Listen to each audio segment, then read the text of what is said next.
Merci beaucoup François, merci et à tous d'être là cet après-midi pour un débat vraiment auquel nous tenons tout particulièrement. Israël-Palestine, c'est évidemment un des sujets très importants de cette édition sur le Proche-Orient. Et je remercie vraiment vivement nos invités d'être revenus, si je puis dire, 6 mois plus tard, pour traiter de ce sujet-là. Israël-Palestine, le 29 novembre 1947, la première résolution de la toute jeune Organisation des Nations Unies portait sur un plan de partage de la Palestine. Cette ancienne province de l'Empire ottoman était administrée depuis 1923 par les Britanniques dans le cadre d'un mandat de la Société des Nations. Au cours des années précédentes, dans les années 30 et même début des années 1940, l'Irak, la Jordanie, la Syrie, le Liban, vous allez peut-être commencer à voir apparaître une carte dans quelques instants de ce plan de partage de la Palestine. Donc les pays voisins, qui étaient eux aussi des anciennes provinces arabes de l'Empire ottoman, avaient accédé à l'indépendance.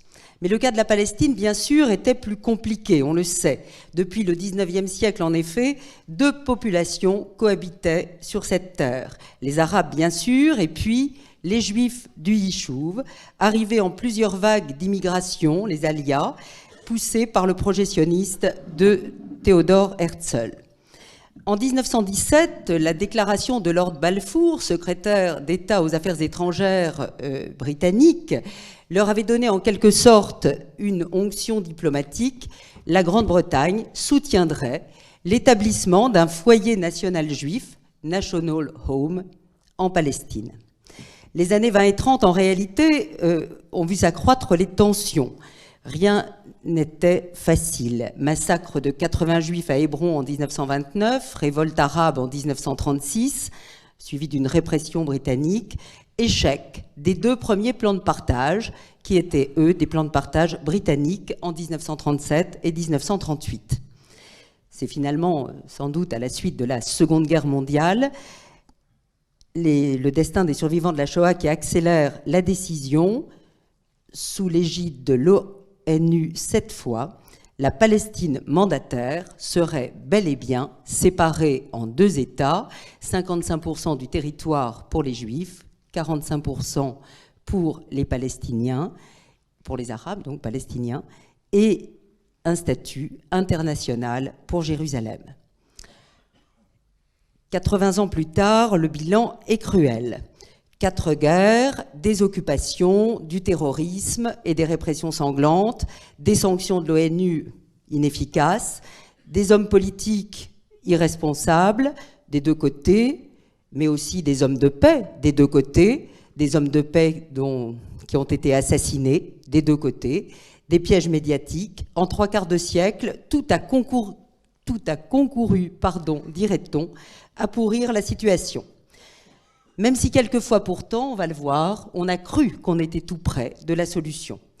Alors ce qu'on voudrait essayer de démêler ce soir, avec l'aide de nos invités, c'est le jeu des responsabilités dans cette tragédie. La faute à qui ? Est-ce qu'il y a une faute ? Est-ce qu'il y a des fautes ? Pourquoi est-ce que ça n'a pas marché, ce plan de partage de la Palestine mandataire ? La faute aux Juifs, aux Palestiniens, aux pays arabes de la région, à la communauté internationale qui n'a pas pris la responsabilité, la faute aux Américains, la faute aux Européens, la faute au destin. En tout cas, quelles sont aujourd'hui, presque 75 ans plus tard, les chances de voir aboutir un processus de paix dans l'ancienne Palestine, c'est-à-dire aujourd'hui, entre les 2 États. Alors, pour démêler tout ça, 3 grands spécialistes. Elie Barnavi, vous êtes un fidèle des rendez-vous de Pessac, on vous connaît bien ici, vous êtes professeur d'histoire moderne, vous avez longtemps enseigné l'histoire moderne à l'université de Tel Aviv, votre premier sujet d'étude c'était les guerres de religion en Europe, mais vous avez aussi beaucoup travaillé sur l'histoire, car vous êtes bien sûr historien, sur l'histoire du Proche-Orient et d'Israël récent. vous venez de republier une histoire d'Israël, un portrait historique en chant Flammarion. Mais vous avez aussi publié beaucoup d'autres livres sur les guerres de religion, les religions meurtrières notamment, et puis des belles réflexions sur la guerre. En 2014, chez Flammarion, 10 thèses sur la guerre. Vous êtes impliqué dans les affaires politique et diplomatique. Vous avez été ambassadeur d'Israël en France. Vous militez, peut-on dire, pour la paix. Vous militez aussi pour l'Europe, et puisque vous êtes au comité scientifique du Musée de l'Europe à Bruxelles. Henri Laurence, vous êtes professeur au Collège de France. Alors vous ferez un peu, en partie, la partie arabe, si je puis dire, dans cette affaire. Vous avez dirigé l'IFPO à Beyrouth. Vous enseignez bien sûr l'histoire, enfin bien sûr, pour ceux qui vous connaissent, l'histoire du monde arabe depuis 2 siècles. Vous avez publié quantité de livres sur ce sujet, dont je ne citerai que La lutte pour la Palestine, en 1997 chez Bouquin, qui est un très beau livre, parmi beaucoup d'autres. Et bien sûr, ce soir, ça s'impose, le grand opus, les 5 tomes d'une question de Palestine, chez Fayard. Le 5e volume vient de paraître il y a quelques mois. Et évidemment, il est tout à fait au cœur de notre sujet. Youssef Courbage, je me tourne vers vous, je vais commencer par vous. Vous êtes le démographe de service, si je puis dire. Vous êtes directeur d'études à l'INED, l'Institut national d'études démographiques. Vous avez été aussi, avec Henri Laurence un peu, à l'IFPO à Beyrouth, l'Institut français du Proche-Orient. Et vous avez publié beaucoup de livres, vous aussi, sur la démographie. Pardon, l'un avec Philippe Fargue, juif et chrétien dans le monde turc et arabe, mais aussi avec il y a quelques années, en 2007, avec Emmanuel Todd, le rendez-vous des civilisations au seuil, preuve que vous sortez aussi de la démographie, car vous êtes vous aussi, comme nos 2 autres invités, impliqués dans les affaires réelles, si je puis dire, de ce Proche-Orient. Notamment, vous êtes, je crois, consultant auprès des Nations Unies pour un projet en Palestine. Alors, on l'a dit, on commence par vous, puisque tout commence avec une affaire d'hommes sur le terrain. Combien sont-ils en 1947? Qui sont les gens qui sont concernés et auxquels on promet 2 États? Quel est le rapport de force démographique de ces 2 populations qui vont commencer à se faire face? Youssef Courbage. Merci beaucoup. Vous avez un micro et il faut... Merci beaucoup Valérie. Avant de vous asséner des chiffres, jusqu'à ce que vous me sachiez, je voudrais commencer par la thématique de la démographie et des conflits israélo-palestiniens en citant un des créateurs de l'État d'Israël, Ben Gourion. Ben Gourion avait déclaré quelques années après le plan de partage de 1947 et donc la création d'Israël, que sans grande immigration juive vers Israël, sans augmentation du taux de natalité juive, nous sommes condamnés à n'être qu'une minorité, même si notre armée écrase celle des dictateurs arabes qui veulent nous exterminer. Ne pas tenir compte de ceci, c'est se dire « après nous le déluge ». Donc, Ben Gourion était tout à fait conscient du poids du nombre dans la bataille qu'il livrait aux Palestiniens. Et de l'autre côté, 2 protagonistes palestiniens du conflit israélo-arabe avaient, par un effet de miroir, la même réflexion. C'est d'un côté Yasser Arafat, le président de l'OLP, qui avait déclaré un couple palestinien devrait avoir 12 enfants. 2 pour lui et 10 pour la cause. Abou Mazen, l'actuel président de l'OLP, de l'autorité palestinienne, déclare à peu près la même chose. Il y a 1 an, il a fait des célébrations de mariage collectif à Ramallah, la pseudo-capitale de l'État palestinien, en demandant à son peuple de se marier beaucoup et d'avoir beaucoup d'enfants pour défendre la cause, donc à 30 ans d'écart.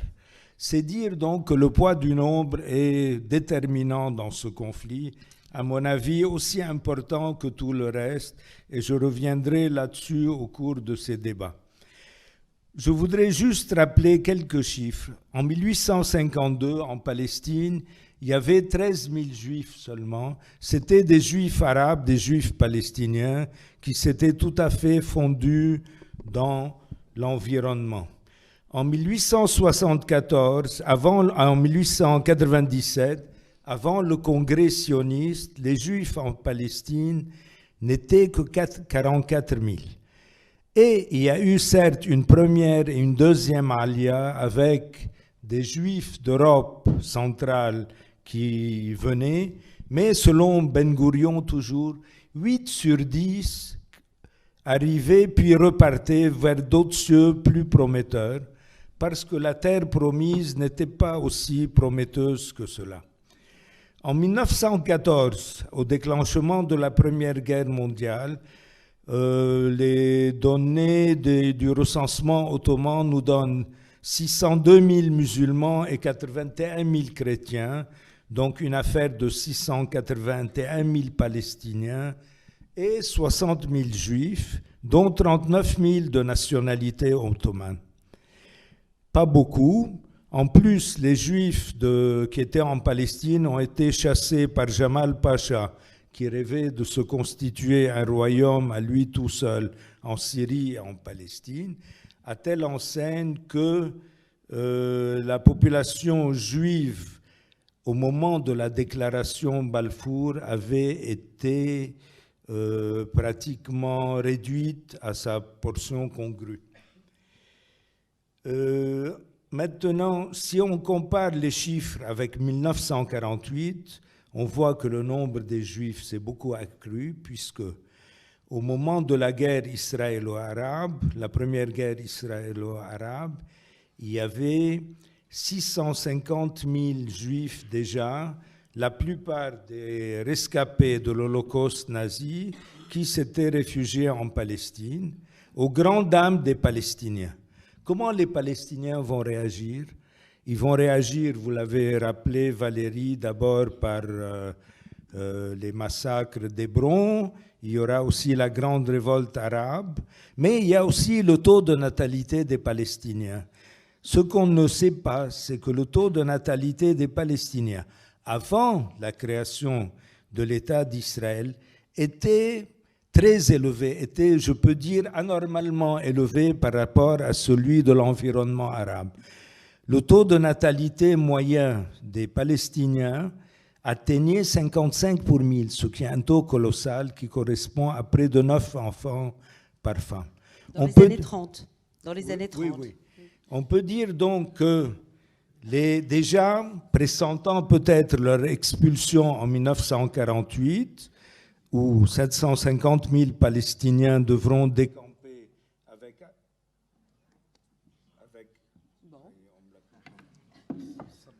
avec armes et bagages vers les pays environnants. Donc 750 000 Palestiniens qui ont été chassés. Et en grande partie, ces 750 000 Palestiniens ont quitté la Palestine parce que le plan de partage qui a divisé la Palestine en deux était tout à fait incongru et ne pouvait pas permettre à ces deux populations de cohabiter.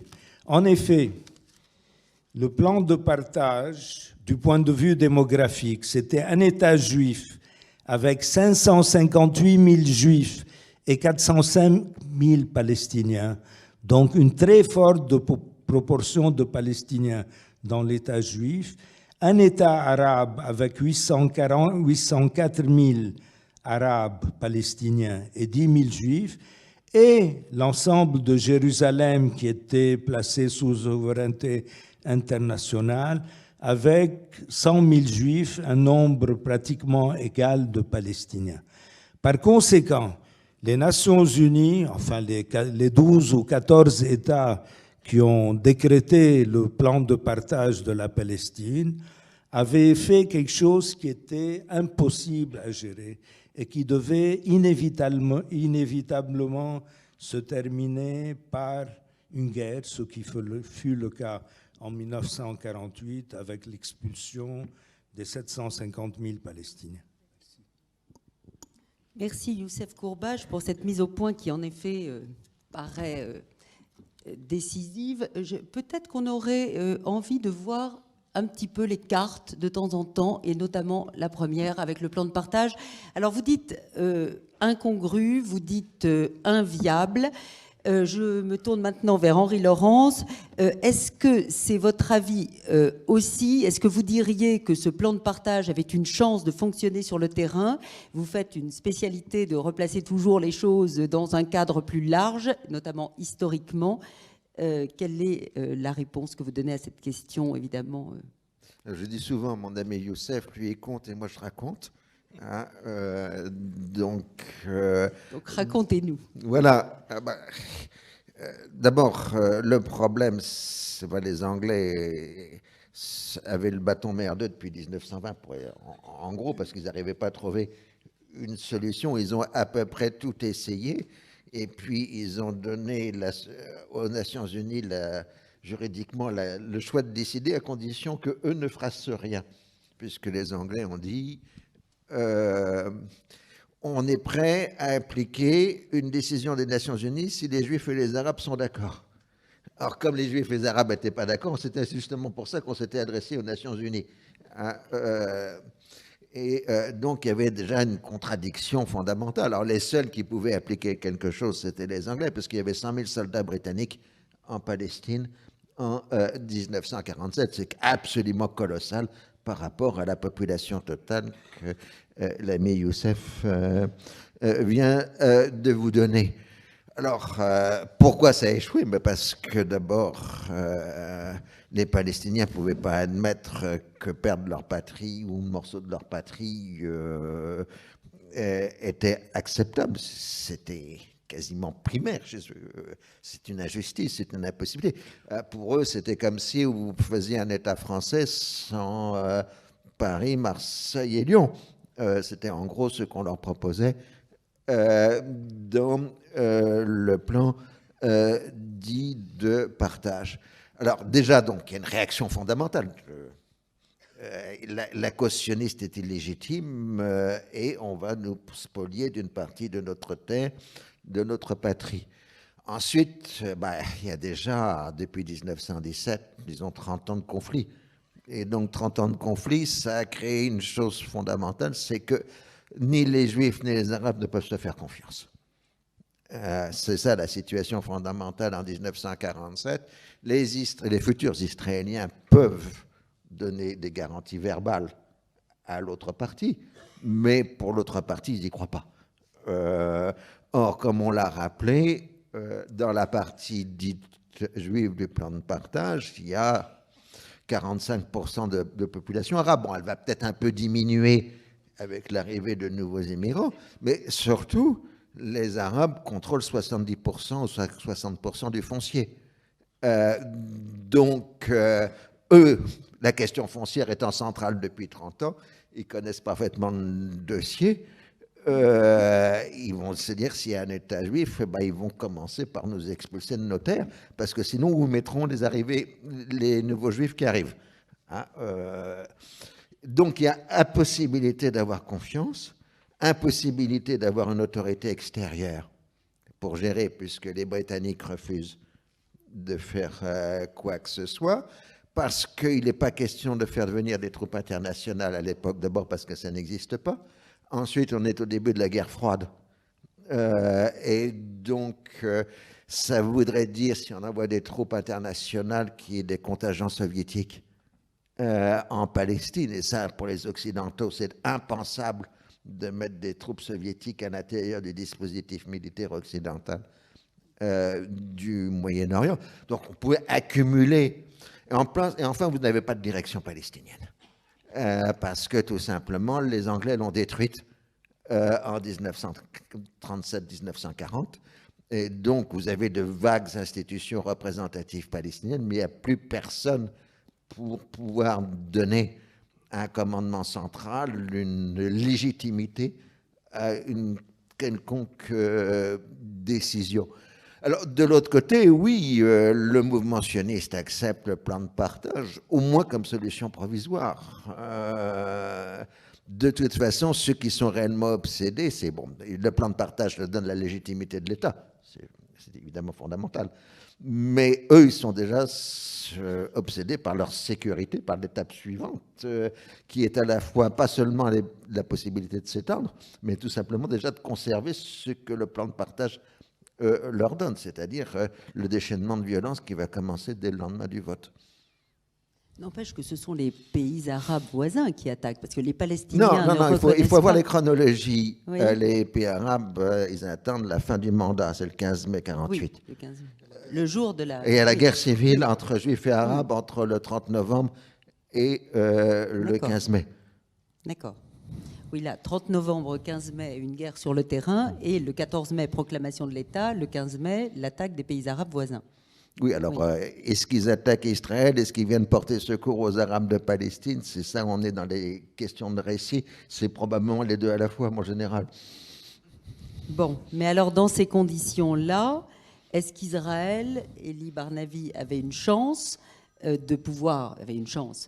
d'exister en paix, et une Palestine d'exister en paix? Est-ce qu'il y a une responsabilité des Israéliens dans l'échec de cette mise en place du plan de partage tel qu'il avait été conçu par l'ONU?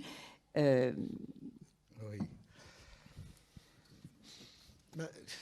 L'historien, je pourrais vous dire que l'historien n'est pas là pour distribuer les bons et les mauvais points. Je pense que ce qui s'est enclenché là,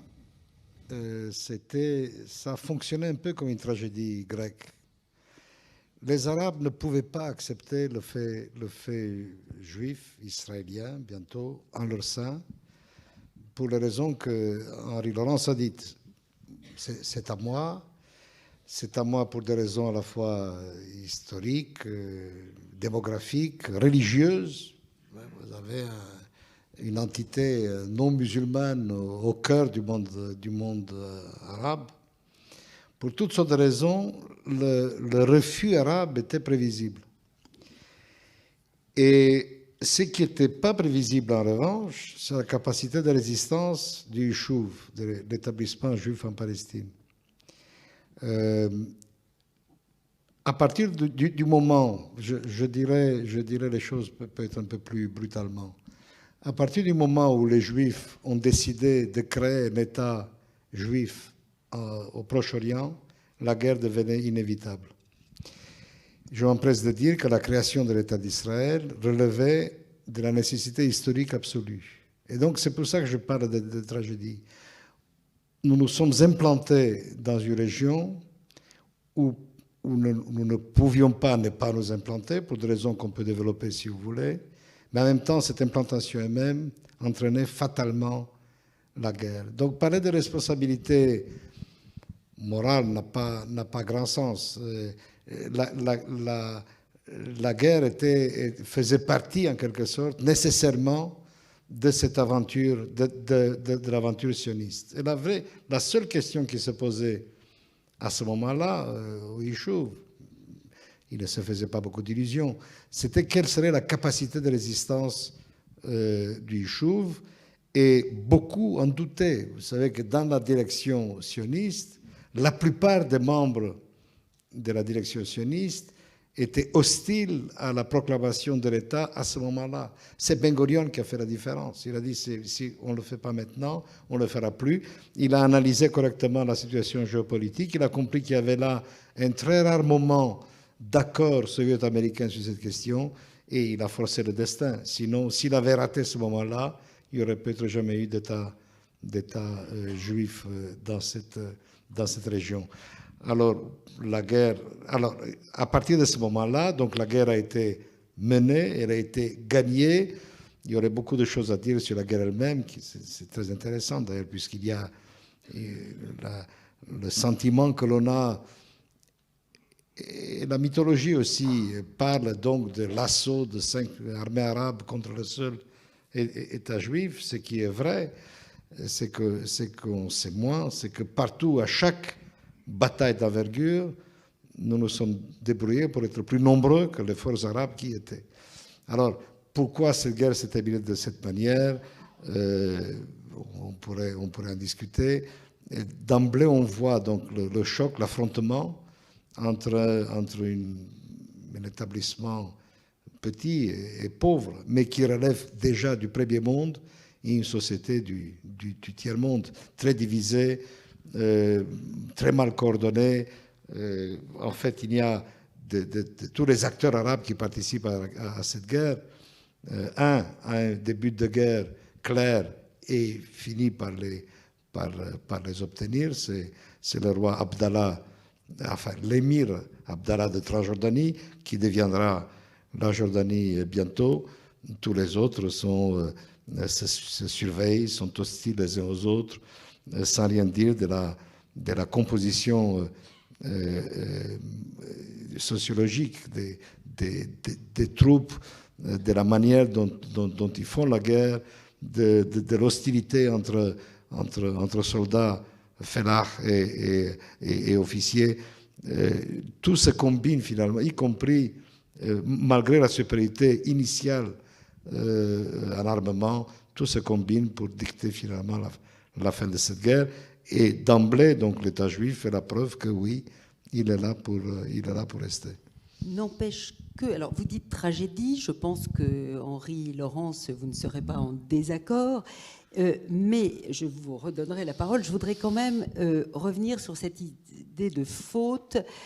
S'il y a faute, est-ce que ce n'est pas lors de la troisième guerre entre Israël et les pays arabes alentours, c'est-à-dire la guerre de 67, non peut-être pas dans la guerre elle-même, mais dans l'occupation des territoires qui suit?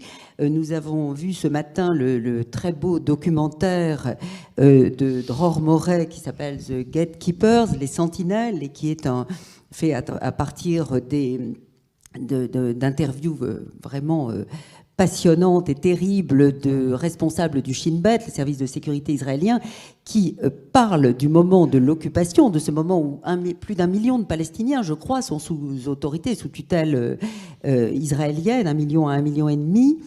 Et là, le fait de décider de rester, est-ce que ça n'est pas une responsabilité, un caillou qui est mis dans le rouage d'un éventuel processus de paix? Alors, je pense que si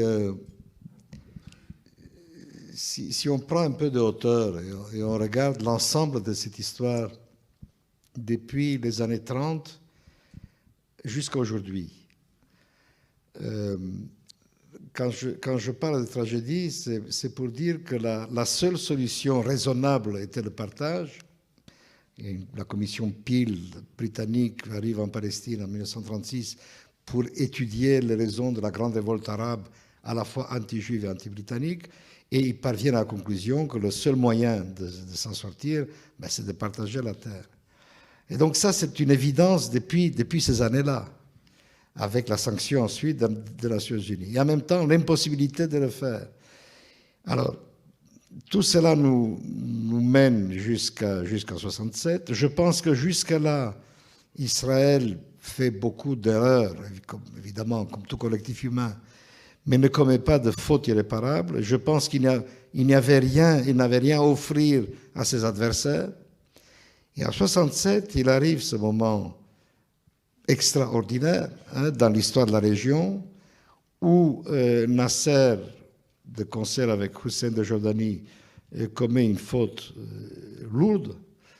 Et il provoque une guerre qu'il est incapable de gagner. Et à ce moment-là, on se trouve, pour la première fois, en position de contrôle de l'essentiel du peuple palestinien. Et c'est là que commence, c'est là qu'Israël, c'est là qu'il y a ce fameux chassé-croisé où les positions se renversent en quelque sorte, et la déraison passe du côté d'Israël. Et c'est à ce moment-là que ébloui par cette victoire, pour toutes sortes de raisons, s'accroche au territoire.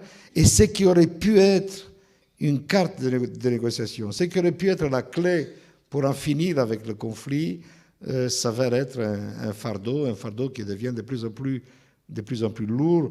Et cette manière de s'accrocher au territoire fait que nous sommes là où nous sommes aujourd'hui. Alors, est-ce qu'il y avait moyen à ce moment-là d'en finir? Peut-être. Tout ce qui est certain, c'est que des notables palestiniens viennent voir des responsables de la sécurité israélienne et ils disent, bon, vous nous avez débarrassés du régime jordanien, laissez-nous créer un État palestinien, nous pouvons ensemble changer la face de la région. Et il y a une espèce d'enthousiasme au sein des militaires et des services de sécurité. Et ils portent cette affaire-là devant le gouvernement et le gouvernement ne fait rien.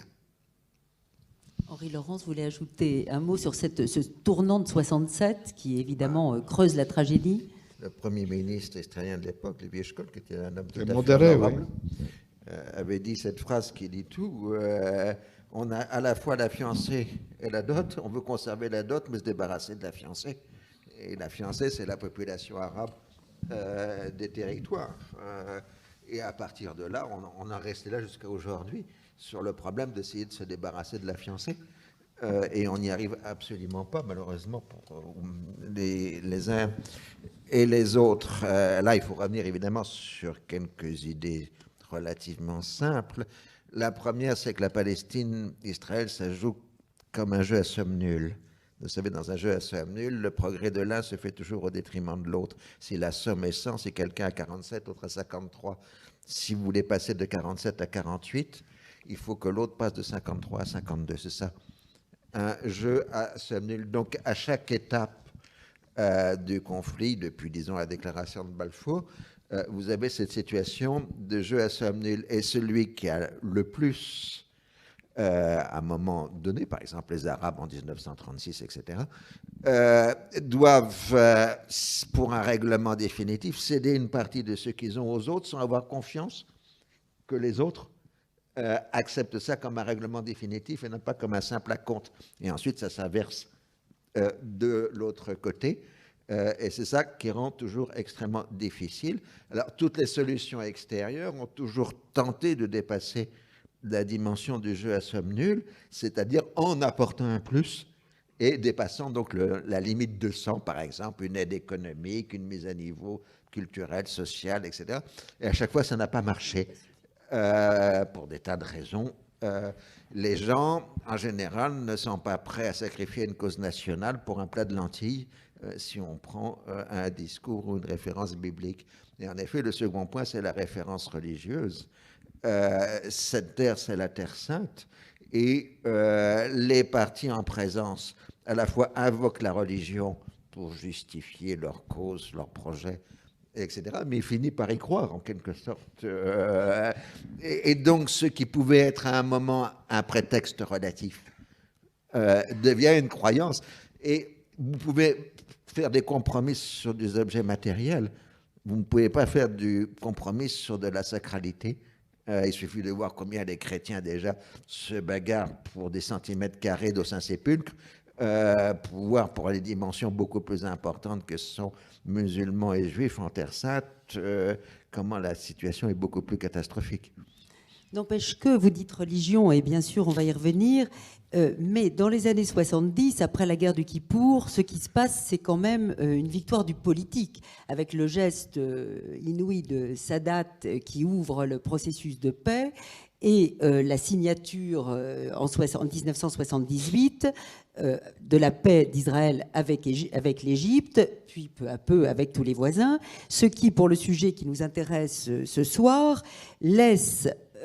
alors évidemment, pour Sadat, c'est une raison pour qu'il soit assassiné dans son propre pays, mais la paix existe entre Israël et les autres pays arabes, mais ça a une conséquence qui est le face-à-face entre Israéliens et Palestiniens qui ont beaucoup changé. On se retrouve dans les années 80 avec cette confrontation entre deux populations. Je me retourne vers vous, Youssef Courbage, qui ne sont plus les mêmes tout à fait qu'en 1947. Alors, est-ce que la revanche des berceaux a continué? Ils sont combien dans les années 80, ces Palestiniens qui vont bientôt déclencher la guerre des pierres? Qui se fait face et dans quel rapport de force démographique? Alors, avant la première intifada de 1987, la natalité palestinienne était restée encore élevée. Mais l'état de désarroi de cette population faisait que dans ces années-là, l'exutoire était l'émigration. Bon, on a parlé de l'expulsion de 750 000 Palestiniens en 1948. Il y a eu une autre expulsion en 1967 de 250 000 Palestiniens de Cisjordanie. Mais ensuite, il y a eu une érosion continue des Palestiniens vers les pays du Golfe essentiellement, vers l'Amérique et l'Europe accessoirement, qui fait qu'avant 1987, ils ne croyaient plus tellement à leur cause. Il y avait le leadership palestinien avait peu d'emprise sur sa population. En revanche, du côté israélien, et là, la planification démographique était beaucoup mieux conçue. D'abord, par le fait qu'il est arrivé des Juifs de l'extérieur par millions. D'abord, les Juifs séfarades, dont on ne faisait pas trop cas, parce que Golda Meir, par exemple, ne considérait pas qu'un Juif marocain était un vrai Juif. Pour elle, il devait être polonais ou allemand ou russe. Et par conséquent, c'était un peu la racaille qu'on importait. D'ailleurs, les Marocains avaient une très mauvaise réputation comme porteurs de couteaux et comme brigands, bandits de grand chemin. Par conséquent, malgré tout ceci, Israël a très bien consolidé sa population, d'abord en augmentant les flux d'immigration de manière colossale, mais aussi, et ce qu'on sait moins, par un renforcement de la natalité juive en Israël. Et là, je reviendrai là-dessus peut-être un peu plus tard, mais la natalité juive en Israël est une véritable énigme, parce que vous avez un pays qui a un PIB per capita, un revenu national per capita équivalent à celui de l'Europe occidentale. Vous avez un taux d'instruction qui est parmi les plus élevés au monde, avec une très forte proportion d'universitaires. Et avec ça, le paradoxe est que la fécondité des Israéliens est très élevée par rapport à ce qu'elle devrait être. C'est-à-dire ? C'est-à-dire que, bon, je vous donne le chiffre d'aujourd'hui, en 2015, il y avait 3,1 enfants par femme. Sachant qu'au Liban, même toute communauté confondue, y compris les chiites considérés qui étaient considérés dans le passé comme les maîtres absolus de la reproduction, du lapinisme, et malgré cela, les Juifs israéliens font aujourd'hui beaucoup plus d'enfants que les Arabes de la région. Ils ont un taux de fécondité équivalent à un peu plus bas que celui de l'Égypte, un peu plus bas que celui de la Syrie, mais infiniment plus élevé que deux pays arabes comme le Maroc et la Tunisie, où les femmes ne font plus que 2 enfants. Donc, il y a dans cette fécondité juive, à mon avis, une volonté délibérée aussi, qui a été soutenue par la politique israélienne de la natalité, qui a été un véritable succès et qui va déterminer les évolutions futures. Donc une guerre des berceaux. Dans les années 80, alors combien sont-ils, les Juifs, dans les années 80 ? Oui, bon. Bon, on redira tout à l'heure. Alors, Henri Laurence, pendant que Youssef Courbache vérifie quelques chiffres, Henri Laurence, qui nous fait le géopoliticien, comment les Palestiniens ont changé du point de vue politique pendant ces 40 années où ils ont été largement en exil, en diaspora. Ils se sont donné un mouvement, l'OLP, un leader, Yasser Arafat, une charte de l'OLP qui ne reconnaît pas l'existence du partage ni de l'État d'Israël.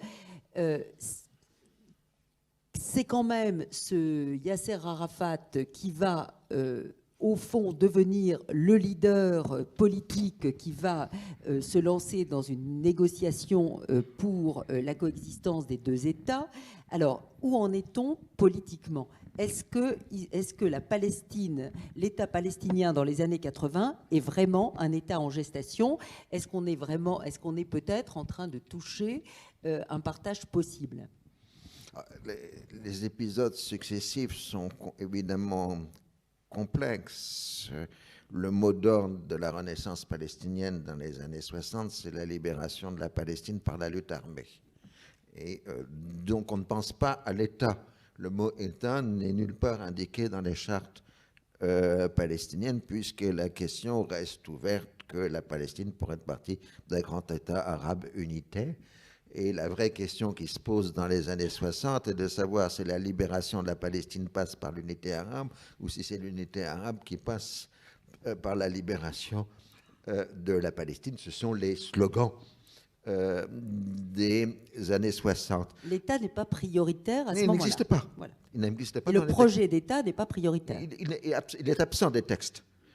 La première fois que le mot État apparaît, c'est dans le programme du Fatah de 69, si mes souvenirs sont bons, où on parle d'une Palestine, État non pas laïque, mais pluraliste en tout cas.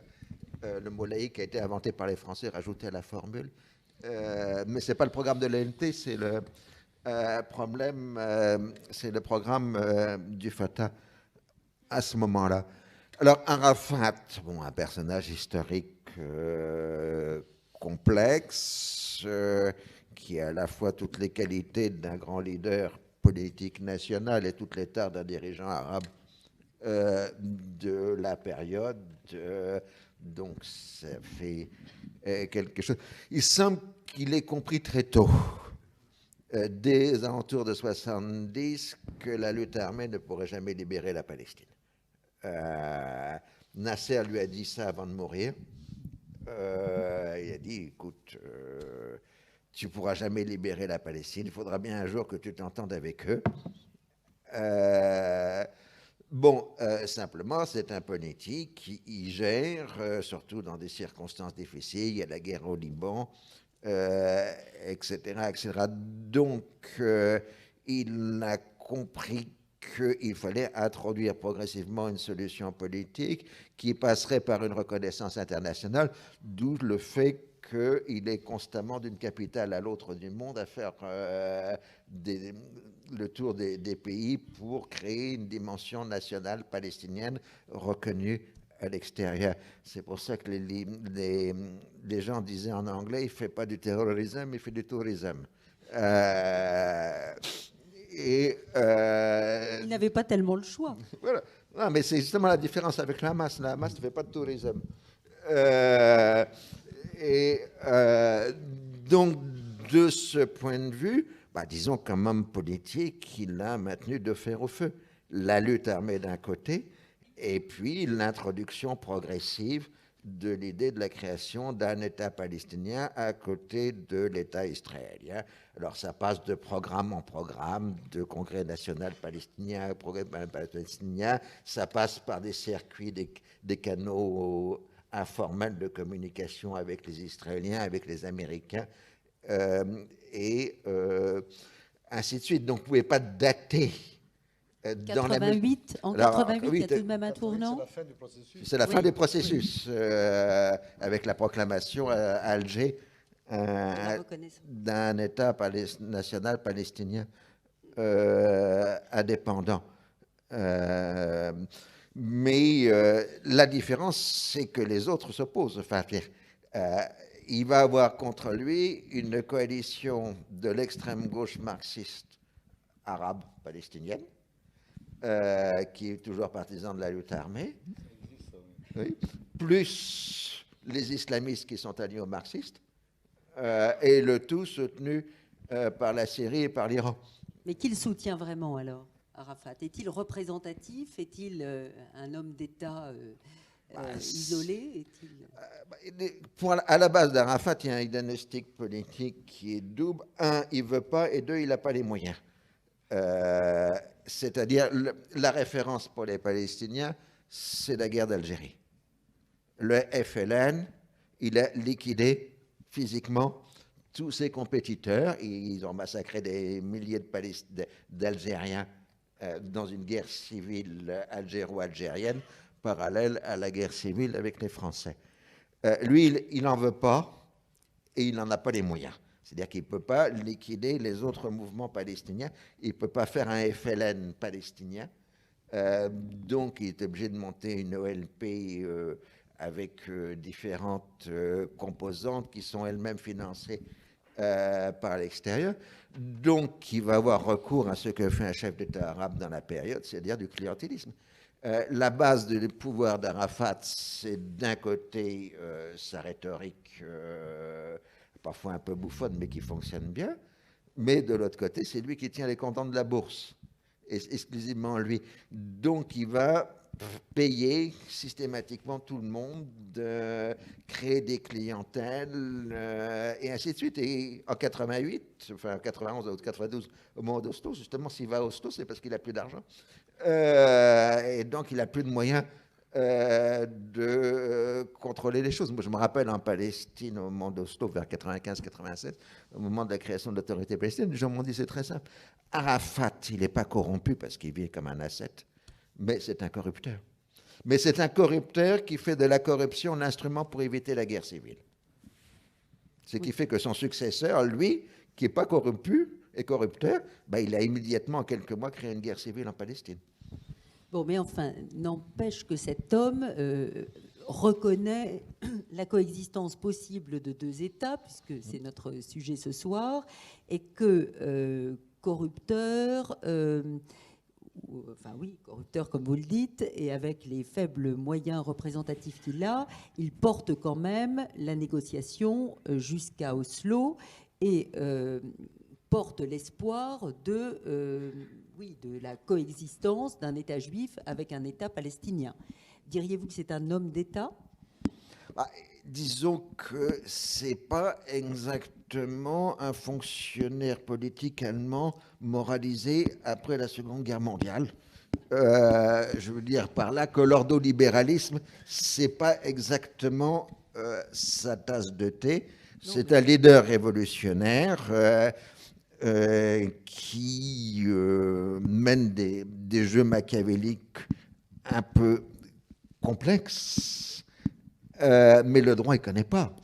Je veux dire, et donc, ce sera un des problèmes culturels terribles dans les négociations avec les Israéliens, parce qu'il aura une bande de négociateurs israéliens formés à l'allemande par les réfugiés allemands juifs allemands des années 30, qui vont arriver avec des catalogues juridiques face à un gars pour qui le droit est une notion relativement obscure. Mais la comparaison n'est pas avec un homme d'État allemand après la guerre, évidemment. Ce qu'il faut le comparer à quelqu'un, c'est avec Ben Gurion, qui n'avait lui pas de racines juridiques allemandes du tout, mais qui était un vrai homme d'État du coup. Le drame d'Arafat, c'est qu'il réussit à créer un mouvement palestinien avec relativement peu de violence. Mais il ne peut même pas songer à créer un FLN à l'algérienne parce que les différentes mouvances de son mouvement national sont phagocytées par des États arabes. Donc sa marge de manœuvre est réduite. Qui plus est, il a affaire à des Palestiniens, non pas à des Algériens. Et ça fait une énorme différence. C'est d'ailleurs l'une des chances d'Israël, c'est d'avoir face à nous des Palestiniens, non pas des Algériens. On aurait eu beaucoup plus de mal. Et donc, il crée un mouvement national, ça il le fait, il est le seul à pouvoir le faire, mais il est incapable de transformer l'essai et de se muer en homme d'État véritable, capable de transformer l'essai et de créer un État. Et donc, c'est pour cela qu'on a cette espèce de situation à miroir de deux mouvements nationaux qui ne se reconnaissent pas l'un l'autre. Israël, pendant des décennies, n'a pas reconnu les Palestiniens comme une nation à part. C'était des Arabes.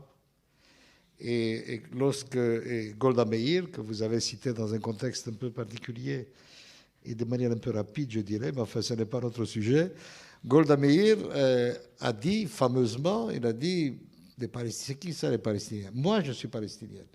Donc le refus de reconnaître une nation palestinienne. Et en face, le refus des Palestiniens de reconnaître que l'État d'Israël n'est pas un phénomène colonial comme les autres. Qu'on n'a pas de métropole et qu'on est là pour rester.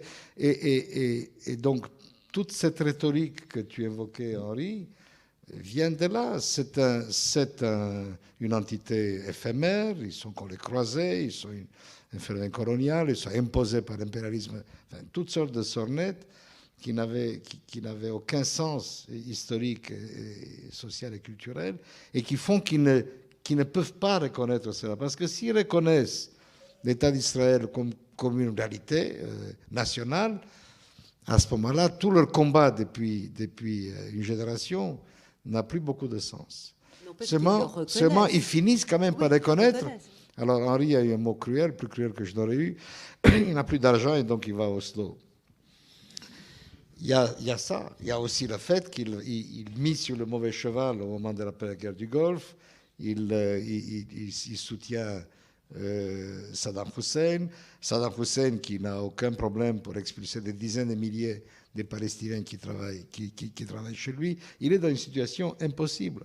Et on lui dit, les Égyptiens notamment, les Jordaniens, maintenant ça suffit, il faut que tu fasses quelque chose. Et donc faire quelque chose, ça veut dire quoi? Ça veut dire commencer un processus de reconnaissance mutuelle.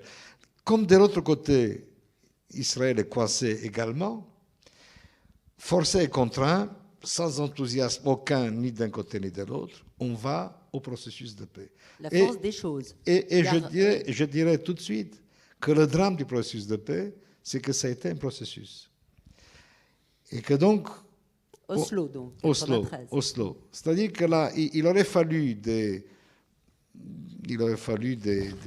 hommes d'État d'une envergure autre que ceux que nous avons eus, Rabin compris, hélas, pour comprendre qu'il y a des situations dans l'histoire où il faut prendre l'histoire à la gorge, il faut aller très vite, il faut frapper de stupeur les opinions publiques, parce que si vous laissez passer ce moment-là, c'est exactement ce que Ben Gurion a fait en 1948, vous risquez de tout perdre.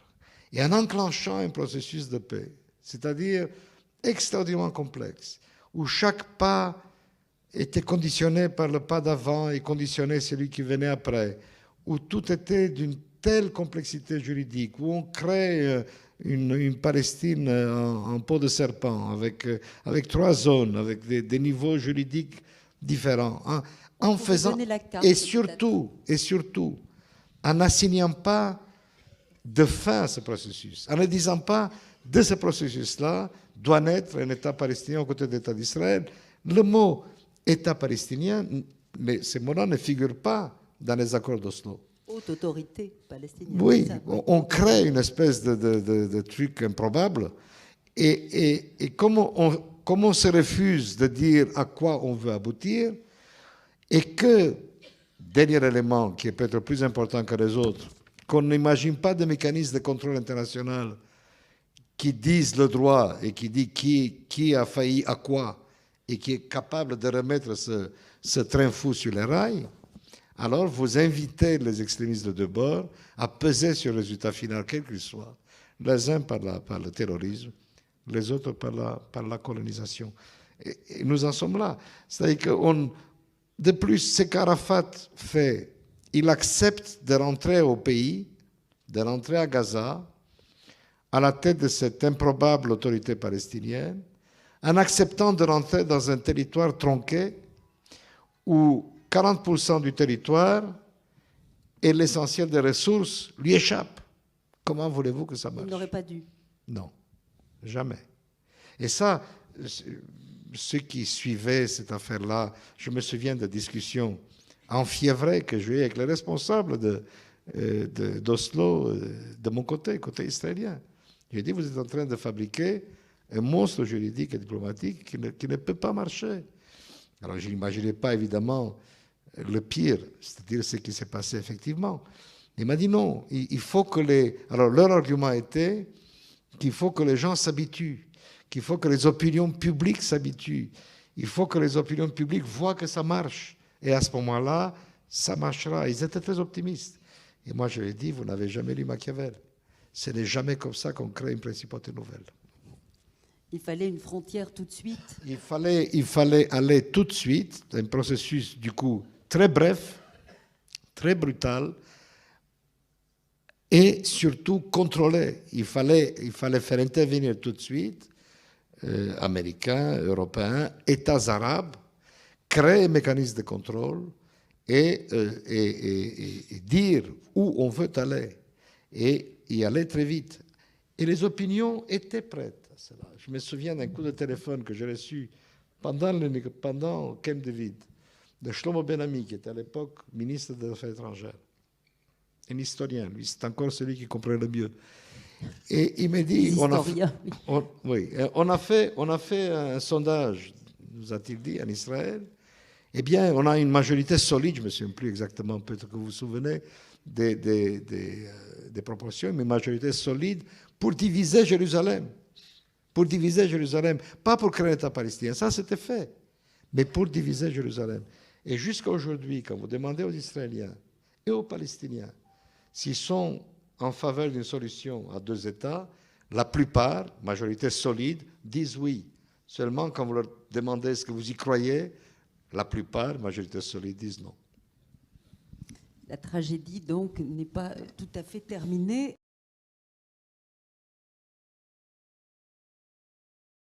Alors, je me retourne vers vous, puisque 20 ans après, évidemment, comme on le sait, Rabin a été assassiné le 4 novembre 1995, ce que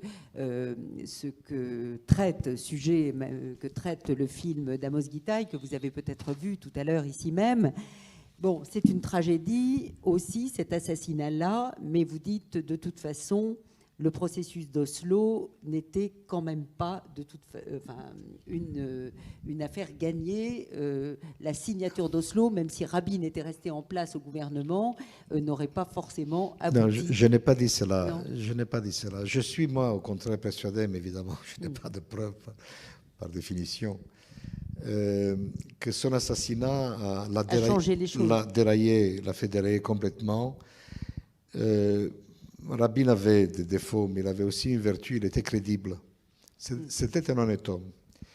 Et ce n'est pas pour rien qu'il est devenu le premier et le seul martyr commun des deux camps. C'est assez extraordinaire. Il a été vraiment pleuré par les Palestiniens. Arafat est venu chez lui, chez sa veuve, pour lui présenter des condoléances.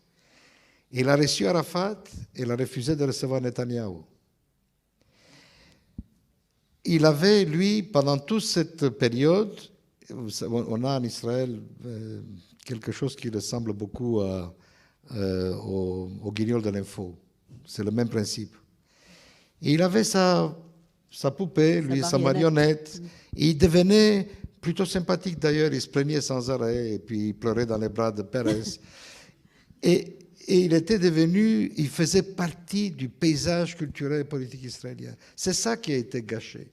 Et c'est ça que l'assassin a compris avec beaucoup d'acuité politique, je dois dire.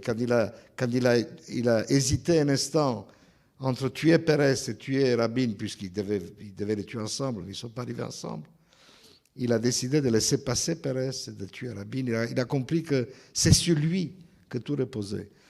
Et là, évidemment, je n'avais rien compris, puisque à force de réfléchir dans la longue durée, on ne comprend pas à quel point les hommes et les hasards sont importants dans l'histoire. À l'époque, j'étais persuadé que même la mort d'un homme n'allait rien changer et que le processus allait, cas un cas, continuer. Évidemment, je me suis trompé. Lui, mort, tout s'est abîmé. Et ensuite, Pérez a fait ce qu'il fallait pour perdre les élections. et on a la droite qui s'est installée au pouvoir depuis. Donc la tragédie dans la tragédie. Voilà. Alors du coup, l'assassinat de Rabin, ça fait tout juste un peu plus de 20 ans, hein, le 4 novembre 1995. 20 ans plus tard, les choses se sont considérablement aggravées. Colonisation, vous l'avez dit d'un côté, terrorisme, notamment terrorisme du Hamas et montée de la passion religieuse de l'autre. Quelles sont les perspectives aujourd'hui pour ces deux populations qui se font face dans une carte de plus en plus compliquée? Youssef Courbage, peut-être qu'on peut donner les graphiques que vous nous avez fournis et que on nous a proposé de projeter sur la projection démographique d'Israël et de la Palestine. Aujourd'hui, je suis de ceux qui ne croient pas du tout à un processus de paix. Je pense que nous nous acheminons vers un État sauvage, entre guillemets, où tous les coups bas vont être permis. Et j'étais en Palestine il y a un mois, et l'opinion publique de mes amis universitaires était encore beaucoup plus pessimiste que la mienne. Eux voyaient les choses de manière beaucoup plus ample.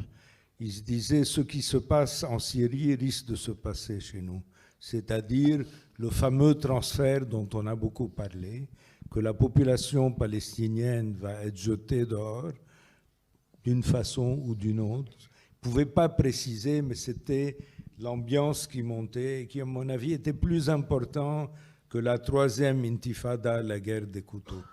Partant de ce constat, j'ai l'impression, à partir des perspectives démographiques que j'ai établies en partie, que j'ai empruntées aux Israéliens, un peu moins aux Palestiniens de l'autre, j'ai abouti à certaines conclusions que je voudrais vous dire.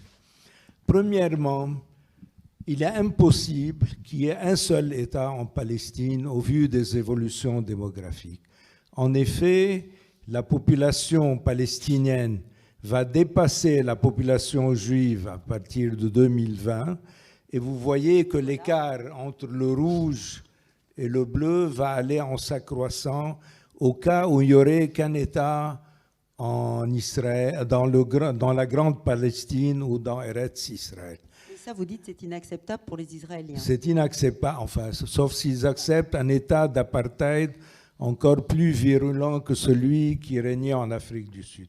Alors là, je passe au deuxième graphique, et à mon avis, tout laisse présager que ce scénario qui va se passer... Il faudrait le deuxième graphique. C'est que, aujourd'hui, il me semble qu'il y a une complicité qui ne ressort pas du tout du visible entre l'État d'Israël et l'État de facto de Gaza. C'est vrai qu'ils se sont fait la guerre, que la dernière guerre a fait 2000 morts du côté palestinien à Gaza. Mais les antécédents du Hamas sont bien connus. Le Hamas est un mouvement politique islamiste que Israël a porté sur les fonds baptismaux à sa naissance. Bien sûr, il y a une espèce d'effet Frankenstein. Avec Ben Laden, qui était une créature américaine, il a échappé à ses créateurs, il s'est autonomisé. Mais aujourd'hui, je lis quotidiennement le Yediot Aharonot, qui est un journal de droite, et ce qui me frappe, c'est que tous les jours, il y a une chronique sur Gaza, une chronique qui est qui a beaucoup de compassion pour Gaza. Donc, il me semble que l'idéal serait que Gaza devienne l'État palestinien de substitution pour Israël et que Israël puisse tranquillement annexer peut-être pas l'ensemble de la Cisjordanie et de Jérusalem-Est, ce qui me paraît être son projet depuis une centaine d'années. C'est l'ensemble de la Palestine historique, mais au moins certaines zones de la Cisjordanie. Par exemple, la fameuse zone C qui fait 60% du territoire palestinien, qui est relativement peu peuplée et fortement convoitée par Israël, qui annexe tous les mois une grande partie de ces territoires. Il y a aussi le phénomène qui est bien connu, je ne sais pas si on a le graphique. Le troisième graphique, les colons, c'est ça? C'est ça. C'est l'explosion des colons israéliens en Cisjordanie. West Bank, c'est la Cisjordanie. Aujourd'hui, on est autour de 650 000 colons en Cisjordanie proprement dite et à Jérusalem-Est. Les colons israéliens ont la particularité d'avoir une natalité de type subsaharien. Aujourd'hui, les colons israéliens font plus de 5 enfants par femme. Aujourd'hui, un pays comme le Congo, comme le Zaïre, comme le Burundi ou le Rwanda sont en deçà de ces chiffres. Par conséquent, les colons israéliens non seulement bénéficient d'une immigration venue de l'intérieur de la ligne verte ou de l'étranger, mais en plus d'une natalité nettement supérieure à celle des Palestiniens, qui fait que, d'après mes perspectives, ils vont devenir, sans doute pas la majorité, mais ils vont être multipliés par 3 dans une trentaine d'années. Par conséquent, ces colons israéliens, mettez-vous dans leur peau, c'est comme les pieds noirs en Algérie. Il y a une génération, ils se ressentaient comme des immigrés, comme des gens venus d'ailleurs, mais dans la génération suivante, ce sont des gens qui sont nés à Beth-Il, qui sont nés à Kiryat Arba, qui sont nés dans les colonies et qui se sentent faire partie de ce territoire. Par conséquent, il me semble extrêmement difficile, et les résultats sont là pour le montrer avec les élections à la Knesset, que le cas des colons israéliens ne va pas être réglé de manière facile et empêche pour toujours la création de 2 États en Palestine. Pour toujours. Bon, alors là, évidemment, le constat est pessimiste. Vous le partagez, Henri Laurence? Est-ce que vous pensez que pour toujours, on s'interdit de penser à 2 États en Palestine? Je crois que n'importe quel autre chef d'État nous dit qu'il n'y aura jamais de toujours en politique. Mais cela dit, les perspectives sont extrêmement négatives, pessimistes de ce point de vue. Qu'il existe une solution rationnelle ou raisonnable, c'est évident, c'est les 2 États pour une gestion commune de l'espace, des réseaux, des moyens, des ressources. C'est une évidence. C'est la seule 2 ou 3? 2, Parce que là, vous dites 2 ou 2 et demi. Bon, ça c'est. Ensuite, on verra comme. Non, c'est pas un détail, mais je veux dire, si réellement il y a quelque chose d'acceptable pour les Palestiniens de Cisjordanie, le Hamas sera obligé de suivre. Mais ça, c'est une autre question. Mais je pense qu'on n'y va pas, de toute façon. C'est pour ça que la question n'est pas à l'ordre du jour, parce que toute l'évolution contemporaine va dans le sens inverse pour les raisons que tu as données. Ensuite, le processus de paix des années 90, ça se comprenait aussi dans une situation du Proche-Orient sous hégémonie américaine. J'avais écrit à l'époque à l'heure américaine, qui était en effet qu'après la guerre de 90-91, qui pour moi la seconde guerre du Golfe et pas la première, il y a eu 10 ans à peu près d'hégémonie américaine et d'une région qui était relativement pacifiée, contrôlée, qui s'intégrait dans les mécanismes de la mondialisation, etc. À partir du 11 septembre 2001, puis de la guerre de 2003, on est dans une destruction extraordinairement rapide de toutes les conjonctures, toutes les structures politiques régionales. Il y a cette abomination qu'est la guerre civile syrienne, la multiplication de ce que j'appellerais les terres de sang dans l'ensemble de la région. C'est-à-dire qu'il n'y a pas du tout de conjoncture politique permettant un processus de paix qui était déjà très mauvais comme équivalent de celui des années 1990. Alors par contre, tu as d'autres facteurs qui peuvent aller dans l'autre sens. l'administration Obama a découvert que les Arabes n'étaient pas des Scandinaves.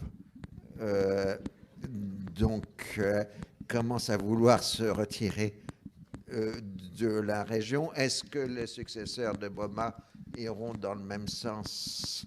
Ça, évidemment, ce n'est pas possible de le dire. Trump pourrait faire quelques surprises dans la région, dans un sens ou dans l'autre. Les Israéliens se méfient beaucoup de lui. Mais je veux dire, il est probable qu'il puisse avoir un désengagement américain régional, et ça modifierait aussi les rapports de force dans la région. Au-delà, il y a d'autres facteurs qui peuvent entrer en jeu. Le problème, Israël se comporte comme un joueur à la roulette qui remise constamment sur le tapis, c'est-à-dire que par le fait même qu'il refuse de se donner des frontières, il sape sa légitimité en permanence. Et ça commence à avoir des répercussions. Bon, il y a les mouvements de boycott, BDS, etc. Bon, ça va dans un sens ou dans l'autre. Il n'y a pas de prévision possible en histoire, surtout dans cette région du monde. Sauf que moi, je suis très négatif depuis plusieurs années sur l'ensemble de la région et pas simplement sur le dossier Israël-Palestine. Elie Barnavi, comment on peut imaginer, s'il n'y a pas de prévision en histoire, il y a des scénarios possibles. Est-ce qu'on voit se profiler un État palestinien ou pas, ou deux États palestiniens? Est-ce qu'on risque de voir la guerre larvée s'éterniser? Je pense, comme tout le monde, que le processus de paix tel qu'il a été enclenché à Oslo a rendu l'âme. Ça, c'est terminé. En revanche, quand on vit en Israël et que l'on participe au discours, au débat public, on comprend qu'il y a un certain nombre de choses qui sont impossibles. Par exemple, l'annexion et l'expulsion des Palestiniens. Ça ne se fera pas. Alors je pourrais évidemment expliquer pourquoi, mais contentons-nous de ce que moi je pense que c'est un constat. Je ne vois pas de mécanisme possible qui permette à un gouvernement israélien, quel qu'il soit, même un gouvernement qui est fait comme celui qui est fait aujourd'hui et qui n'est pas terrible, mais je ne le vois pas décider, d'autant plus qu'ils sont incapables, aux grandes dents de l'extrême droite religieuse, ils sont incapables d'annexer le territoire que vous évoquez, qui est donc la zone C, n'est-ce pas, où nous avons de toute façon la maîtrise sécuritaire. Pourquoi ils ne le font pas? Puisqu'ils sont au pouvoir depuis tant d'années. Il y a des choses, vous savez, Israël n'est pas la Corée du Nord. Pas parce qu'il n'y a pas d'éléments nord-coréens au gouvernement et dans la majorité, mais parce que ce corps politique qu'on appelle Israël, ce n'est pas la Corée du Nord. Nous sommes liés par toutes les fibres de notre être collectif au monde et que nous en dépendons lourdement. Et donc, nous ne ferons rien qui nous fasse rejeter pour de bon de la famille des nations. Or, l'annexion et l'expulsion manu militaire des Palestiniens nous mettrait au banc des nations. Ça, Israël ne le fera pas.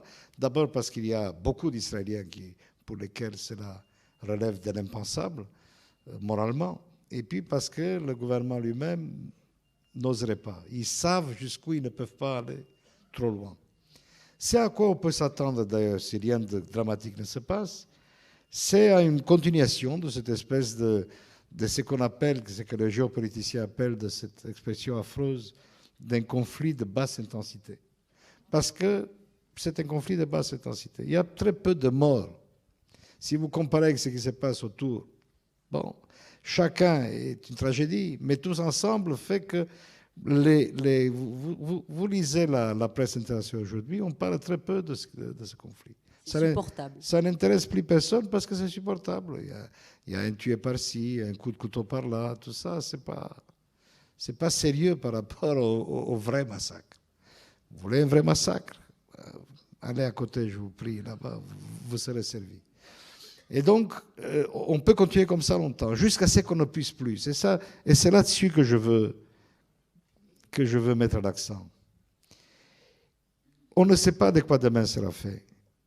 Mais ce que je sais, c'est qu'on ne pourra pas continuer de cette manière indéfiniment. Pour différentes raisons. D'abord parce que les Palestiniens ne le supporteront pas longtemps, parce qu'on peut avoir une vraie intifada, parce qu'il peut y avoir une énorme bavure qui va faire que le processus de délégitimation d'Israël va s'accélérer, pour toutes sortes de raisons. Parce que les Américains vont se dégager, et qui sait, on peut toujours rêver que l'Europe se réveille, et je sens qu'il y a en Europe une impatience croissante dans les principales capitales européennes vis-à-vis de ce qui se passe là-bas. Donc, pour toutes sortes de raisons. Et moi, personnellement, je pense, vous me direz que je pêche par excès d'optimisme, que On ne s'y attendait pas. Lorsque vous savez, j'évoquais Machiavel tout à l'heure. Machiavel avait un autre concept, ce qu'il appelait necessità. Lorsque vraiment on ne peut pas faire autrement, on finit par le faire. Abba Eban disait ça autrement. Les nations ne se résolvent aux solutions raisonnables qu'après avoir tout essayé. Or, on a tout essayé. Donc, je pense, moi, profondément, que nous finirons par y arriver. Le tout est de savoir par combien de malheurs et de sang il faudra encore passer. Et arriver à 2 États. Mais il n'y a pas d'autre possibilité. Oui, pas un État binational. C'est quand même une solution qui est déjà presque centenaire. Il n'y a pas d'autre possibilité. Le tout, c'est d'empêcher le grignotage du territoire qui devienne tel qu'il n'y ait plus rien à rendre. C'est ça le problème. Mais je vais finir là-dessus. Je sais bien qu'on dit que la colonisation est irréversible. C'est ce que vient nous dire Youssouf. Il ne faut pas rêver, c'est arrivé trop loin. Eh bien, moi, je vous dis que si l'État, qui est puissant en Israël, si l'État décide qu'il faut y mettre, non seulement qu'il faut y mettre un terme, mais qu'il faut dégager toutes les colonies, par exemple celles qui ont été implantées au-delà de la barrière de séparation, l'État le fera. Ça va être difficile, ça va coûter un noyau de guerre civile, ça j'en suis persuadé. Mais j'ai aussi constaté que tous les États civilisés sont passés à un moment ou à un autre par l'épreuve de la guerre civile, comme s'il fallait absolument en passer par là. Lorsque l'État a décidé de vider la bande de Gaza, il l'a fait. Il y avait quand même des milliers de colons. Il l'a fait, et à la grande surprise douloureuse des colons, l'opinion publique israélienne a laissé passer ça comme une lettre à la poste. Et donc, je pense que l'histoire n'a pas dit son dernier mot. Et je me souviens de la tête stupéfaite de mes étudiants à Tel Aviv lorsque je leur ai dit que nous verrons de nos yeux, dans notre vie, la chute du mur et la fin du communisme. C'est fait. Il reste maintenant à voir, pendant notre vie, le mur de Berlin, mais pas le mur de Jérusalem. Il n'y a plus de mur à Jérusalem. Autour, celui-là aussi, nous le verrons. Vous et moi, nous verrons la fin de cela. Et vous savez bien que ce mur-là n'est pas bien vieux. Je me souviens de l'époque où on allait le soir, pour nous délasser, on allait dîner à Ramallah. Il n'y avait pas un seul barrage. Nous y reviendrons. Moi, je suis très content de votre discours optimiste. Ça me remet du baume au cœur. Mais je voudrais donner une impression visuelle qui me choque à chaque fois. Quand vous vous promenez en Galilée, vous avez l'impression d'être dans un pays arabe, en Galilée israélienne. Quand vous promenez en Cisjordanie aujourd'hui, vous avez l'impression d'être en Israël. Vous me donnez une idée là. On pourrait peut-être changer.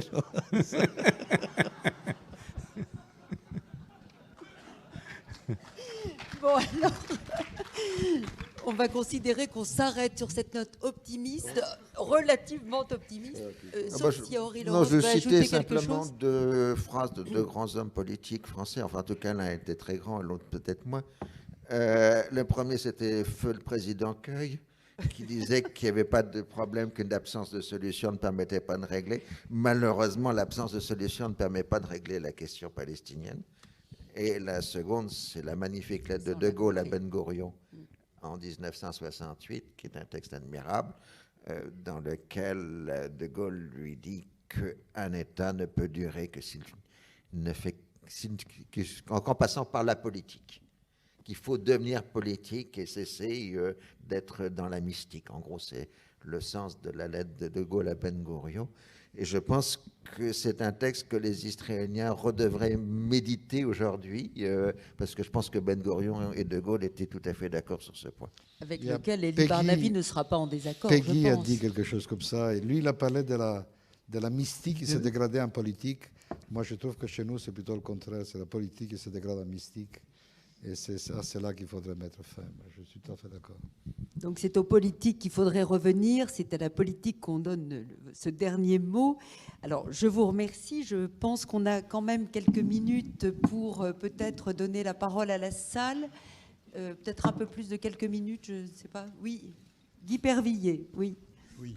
Bonsoir. Merci pour ce débat passionnant. Alors j'aimerais savoir si vous pourriez me donner une réponse à une question que je me pose depuis quelques mois, après avoir lu dans Courrier International un article faisant état de négociations engagées entre Israël et le territoire de Gaza sous la pression de l'Arabie saoudite et de la Turquie, donc dans le contexte de la guerre de Syrie, comme quoi donc cette négociation aurait pour but une reconnaissance mutuelle permettant l'aide israélienne à la reconstruction de Gaza. Et puis, dans les semaines, dans les mois qui ont suivi, j'ai trouvé deux autres articles, dont un dans Le Monde, qui disait la même chose, et puis plus rien. Alors, est-ce que vous pouvez m'expliquer ça? Qui veut répondre? Elie Barnavi. Alors, il y a des contacts sans arrêt. C'est-à-dire que dans l'armée surtout, dans l'appareil sécuritaire israélien, on est parvenu à la conclusion que si on ne fait rien à Gaza, la prochaine conflagration ne saurait tarder. Et donc, ils poussent beaucoup à ouvrir un port, peut-être même un aéroport, à cesser complètement à permettre une ouverture la plus large possible de la frontière, à permettre aux Gazaouis de venir travailler en Israël. Bref, de rompre complètement l'encerclement de manière à faire baisser la pression et éviter la prochaine guerre. Ça, c'est la position de l'état-major de l'armée et du Shin Bet. Le gouvernement ne veut pas en entendre parler. Donc, si négociation il y a, c'est par des intermédiaires, c'est très compliqué et personnellement, je ne suis pas très confiant. D'autant plus que nous ne sommes pas, il n'y a pas que eux et nous. Il y a une troisième côte à ce triangle, c'est l'Égypte. Et aujourd'hui, le blocus le plus dur, ce n'est pas Israël qui l'impose, ce sont les Égyptiens. Alors, sur ce point juste, le Hamas vient de capituler devant l'Égypte, c'est-à-dire qu'il y a un général des renseignements égyptiens qui est allé à Gaza la semaine dernière et qui a fait le catalogue des demandes égyptiennes. Et le Hamas a accepté toutes les demandes égyptiennes, c'est-à-dire la rupture complète du Hamas avec les frères musulmans et un certain nombre d'autres mesures de sécurité exigées par l'Égypte. Et le Hamas... La rupture du Hamas avec les frères musulmans, comment peuvent-ils rompre avec les frères musulmans? Ils sont les frères musulmans. Oui, les frères musulmans égyptiens. Ouais. Juste pour ajouter quelque chose, parmi les petits signes qui vont dans ce sens-là d'une normalisation entre Gaza et Israël, qui se ferait sur le dos de Abou Mazen, il y a aussi le fait qu'aujourd'hui ou hier, ils ont élargi la zone les limites de la zone internationale où les pêcheurs palestiniens qui sont quand même 5000, ce qui est énorme. Ça représente quelque chose dans la population active palestinienne, avaient le droit de pêcher. Oui. Une autre question? Alors, j'ai été un peu surpris de ce débat Israël-Palestine sans Palestiniens. Et d'autre part, j'ai été surpris aussi que dans la présentation de la période 47-48, le plan d'Alet n'ait pas été évoqué. Et le fait que, de façon consciente et organisée, avant même la proclamation de l'État d'Israël, l'opération d'expulsion de centaines de milliers de Palestiniens ait été programmée et organisée, y compris avec les massacres du type Deir Yassin. Mais pour aller directement aux questions d'aujourd'hui, ce qui me gêne, c'est que ce débat ne fait peut-être pas assez sentir que nous ne sommes pas dans une situation de statu quo. Nous sommes dans une situation de progression permanente de la colonisation. Nous sommes dans une situation où, il y a une semaine encore, 234 hectares ont été annexés pour permettre la continuité des colonies autour de Jérusalem-Est. Donc nous avons un processus qui, certes, n'est pas un processus d'expulsion massive des Palestiniens, mais un processus de containment, un processus d'épuration ethnique.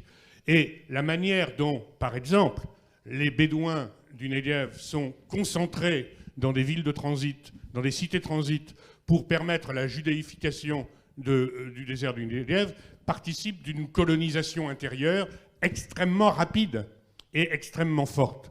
À partir de là, je crois que l'absence de réaction américaine, d'une part, l'absence de réaction européenne est une irresponsabilité dramatique par rapport aux risques qui ont été évoqués de guerre civile généralisée. Et de ce point de vue-là, pour terminer, je pense qu'effectivement, heureusement, le seul espoir n'est peut-être pas dans les taux de natalité, le seul espoir est peut-être dans les sociétés civiles dans le monde entier qui soutiennent effectivement les droits d'un peuple qui sont actuellement grignotés, et c'est la campagne boycott des investissements sanctions. Henri Laurence. Ah oui, pardon. Oui, vous vouliez répondre. Bon, pour 48, c'est un autre débat que celui. On n'a pas évoqué le plan d'Aled, il y a beaucoup de choses qu'on n'a pas évoquées. Bien sûr, on a parlé des réfugiés, bien sûr. Disons simplement que la question n'est pas importante, n'est pas celle du départ, c'est celle du retour. On peut épiloguer pour savoir dans quelles circonstances, en tel lieu, etc., le départ des Palestiniens a eu lieu, mais on ne peut pas épiloguer sur l'interdiction du retour, parce que là, la chose est claire, elle est établie, il y a des ordres centraux, etc. Je pense que nous avons été suffisamment négatifs, au moins Youssef et moi, pour la situation contemporaine, pour qu'on ne puisse pas nous faire accuser de dire que nous sous-estimons les difficultés actuelles. Mais je voudrais signaler que 6000 Palestiniens du camp de Yarmouk ont été tués par l'armée syrienne ces dernières années, et que si on soutient la cause palestinienne, on doit aussi soutenir la cause des Palestiniens dans la guerre syrienne, et qu'on ne peut pas sélectionner des victimes. Merci. Oui, oui, sélectionner les victimes, c'est ce que tout le monde fait, et surtout là-bas. Et je pense que l'un des problèmes des Palestiniens, mais tout au long de cette histoire tragique, ça a été le soutien de leurs amis occidentaux.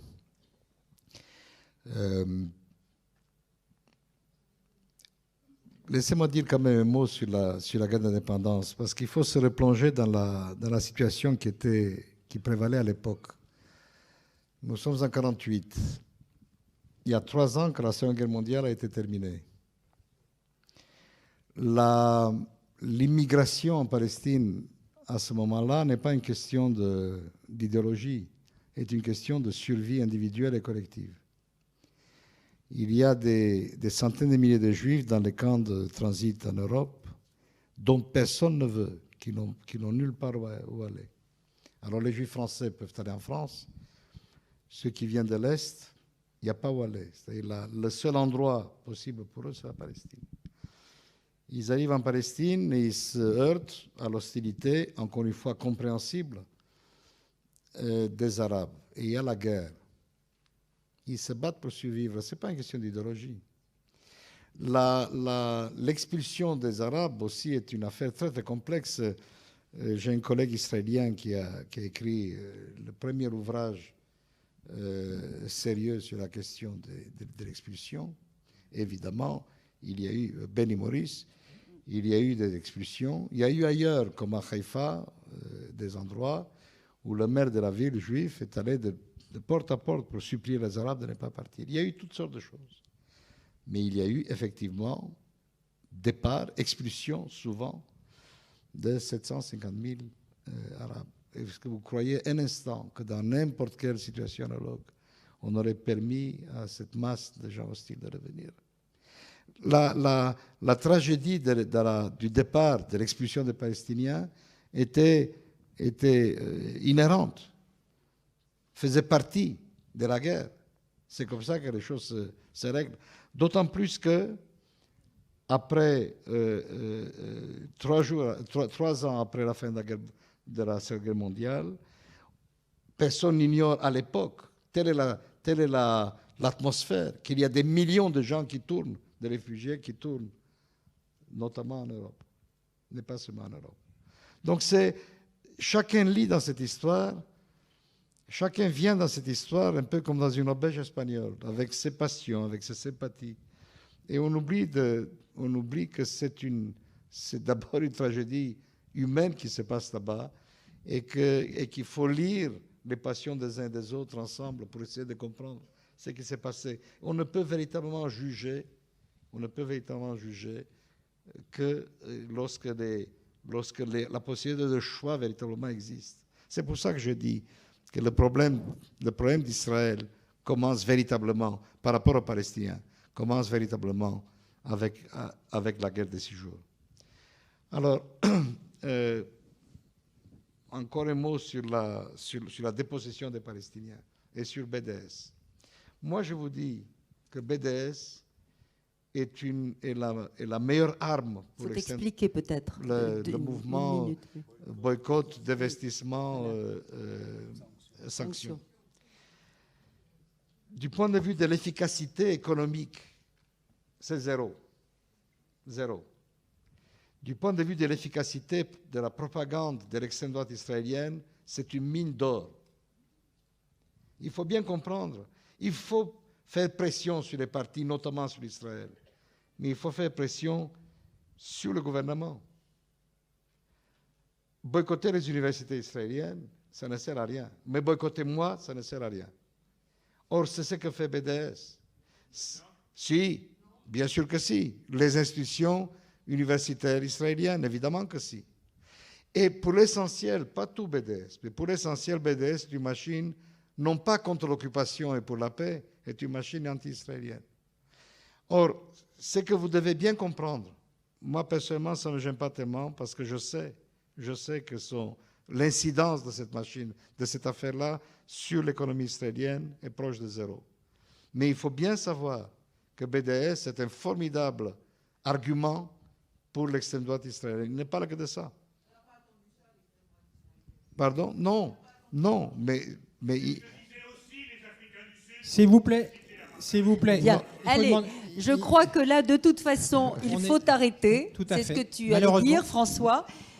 Malheureusement, à certains égards. Mais j'avais une question à poser, s'il vous plaît. Je suis désolé, on y reviendra. On y reviendra.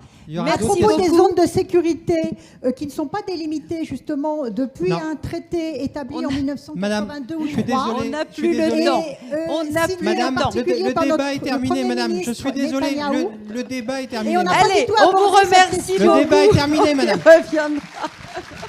On a compris que ce sujet était très passionné. Délimité, ce qui est une incitation, bien sûr, pour les colons à occuper l'ensemble de la Palestine qui est vouée effectivement à disparaître en tant que telle. Je suis aussi pessimiste que M. Courbage et comme peut-être d'autres personnes ici. J'ai rien compris. Bon, Je crois que personne n'est vraiment optimiste ce soir, mais je crois que vous avez tous essayé de démêler un peu les fils historiques de cette tragédie.